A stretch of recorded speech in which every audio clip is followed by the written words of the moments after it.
In addition to being a stand-up comic, I've been cartooning my whole life. That's what I've been doing my entire life.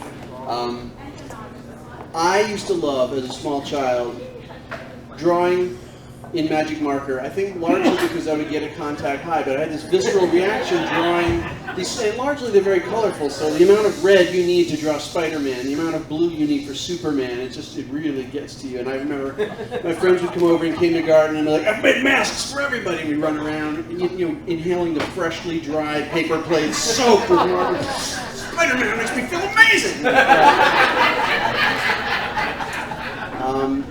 But one thing happened in kindergarten that I still remember to this day. I remember where I was seated in the auditorium when we had a very special guest. We had one of the animators from the ABC Saturday morning show, The Super Friends. I lived just north of Manhattan, so it was easy for us to get special guests to come from different parts of New York. This special guest at this elementary school in New York was a gentleman who was one of the illustrators for The Super Friends. Who grew up in the 70s watching TV? You remember the Super Friends? Okay. I don't do too many impressions, but this will bring you right back there. Meanwhile, back at the Hall of Justice, right? And then Solomon Grundy stronger than all the Super Friends. Too soon? Okay. Anyway, and I just have to say, I love the fact that they can have a cartoonist come up and draw superheroes punching each other, wham, pow. It's obviously very politically correct today. The illustrator might be up there, but we all know it's wrong to punch. Okay, has to rip off the sheet. I won't draw Superman punching anyone. It's back then. This is a guy who was a superhero artist. It was just the most incredible thing. And I could tell, I don't know how I knew, but I could tell he's about to say, I need an assistant. He's like, at this point, I'd like to ask, when I was out of my seat, climbing over people, running down, and I hopped on the stage. I'm Michael, I like to draw. I remember, I don't know why, but I remember where I was sitting. I remember climbing over 3 people, bolting before the show of hands. Maybe the teacher can help me, one of those things. And I stood next to him. And if you're a rock and roll fan, I love music, and you read these biographies, somebody might talk about, and I rounded the corner, and Jimi Hendrix was tuning up, and I got to, they just didn't know that these people were real people. They thought they descended from the heavens to do their work. I'd never been this close to a professional illustrator, and he's got his gigantic pad, which was taller than me, and I got to hold his markers, which at the time was like holding the magician's wand, or Jimi Hendrix saying, hold my joint and 2 of these guitar picks. Oh my God! So I'm watching him draw these things come to life, and I don't know where they ever came. I just knew all I did was little pencil sketches, crap, art in kindergarten. You know what kids do. It's horrible. It's hard to watch. It's just smiling around. So, all of a sudden, pow, Superman! And then he's like, Batman! And I was just like, oh my God, this is how they do it! It looks so easy. It just, the marker rolled across the page, and then, it's right there. It's a spaceship or something. It was so cool. And I took art a little more seriously. A lot of times, with kids, you might ask them in 1st grade, do you like to draw? They all like to draw. 2nd grade, a little fewer. 4th grade, 5th grade, no one's drawing. That kind of thing. I stayed with it. And then my grandmother, when I was in 5th or 6th grade, said, there's some kind of superhero artist who's drawing at the shopping center. Do you want to see? Yeah, of course I want to see. When I got there, it was this guy. Now, I want to tell you what his name is, because you'll find it very funny. This was around 1978 or 79. His name was Rick Estrada. So let me show you where this led to problems. Rick, I said, I saw you draw at Ward School when I was in kindergarten, and he was Cuban. He's the sweetest guy, and he was like, I remember you. And I go, come on, man, you can't remember. He's like, I've only drawn in 2 places, Ward School many years ago and today. And I was the guy that held your markers. Like, oh, you helped me draw like Robin or something like that. I did, I drew Robin. Okay. I think I put the R on there, like that. So I had a million questions, and they're like, Mr. Estrada has to go now, thank you. All right, I have more questions. And he gave me his phone number, and I would call him with questions about art. And he's like, why don't you come over on Saturday morning? I don't drive. I'm like, here's the address. And I got dropped off. I had to watch him draw. It was, just amazing for me. And then he made me a little shopping list of things that I could draw with, like better supplies, which for me was like going to a magic cave with a wizard or something. I went to the art store with these things, like, you keep them out in broad daylight?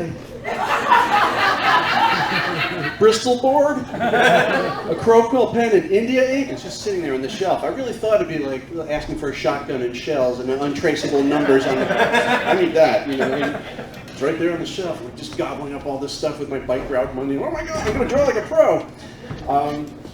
And we kept in touch. We were like pen pals, and I eventually got to see him again out in LA. He wound up working for Hanna-Barbera, and I got to meet Hanna-Barbera.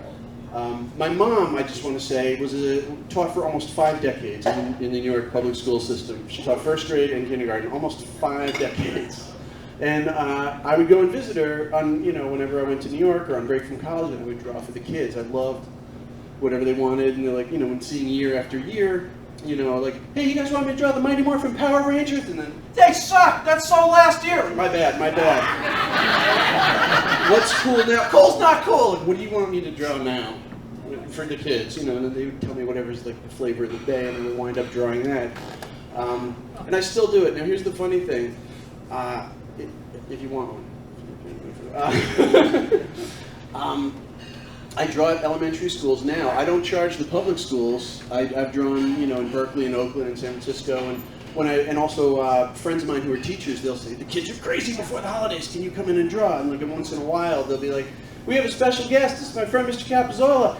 We also have another very special guest, the superintendent of schools. And they'll make eye contact with me, and like, oh, the superintendent, I get what you're saying, the superintendent of schools is here, and I can't fuck around, like that. Very clearly, I read eye contact very well.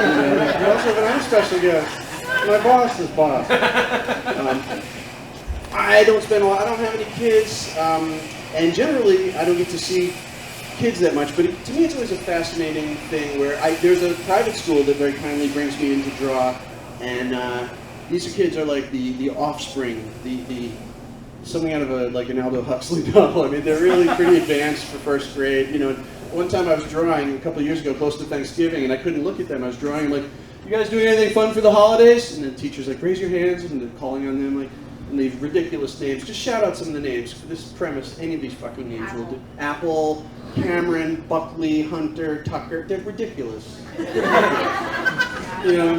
I'm like, so I'm drawing, and like, Buckner, what are you going to do? And he's like, my dad says we need to discipline the staff at the retreat in Alsace-Lorraine. They're stealing some of our wine. Oh, you're going to go to the retreat? You're going to go discipline the staff at your estate in Alsace-Lorraine. Who else is like, oh, and then I hear another noise, like, oh, we're going back to Cabo again. I can't sing.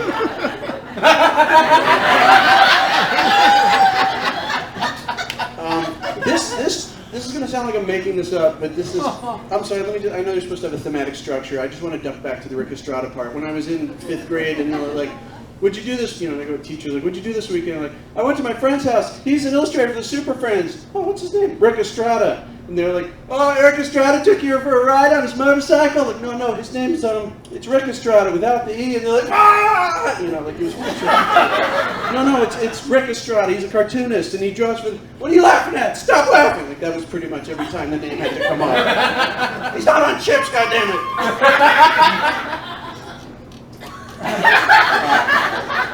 So, I think this is the big finale. I'll close with this. So I'm drawing, and the teacher's like, oh, who has a great idea? McFish, or whatever stupid name the kid is. Like, oh, McFish, you have a name?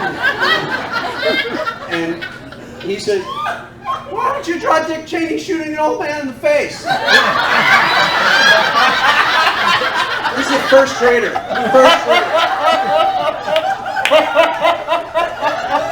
But here's the funny part. It was old news. This wasn't like the day after it happened. This was way after it happened. I mean, it was about as relevant as like, what do you guys want me to draw? Like, draw David Koresh on the burning Drenched Davidian compound. So, drawing.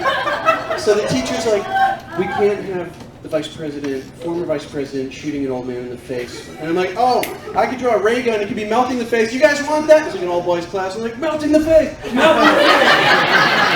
So that's what I do. Anyway, thank you so much. Enjoy the rest of the show.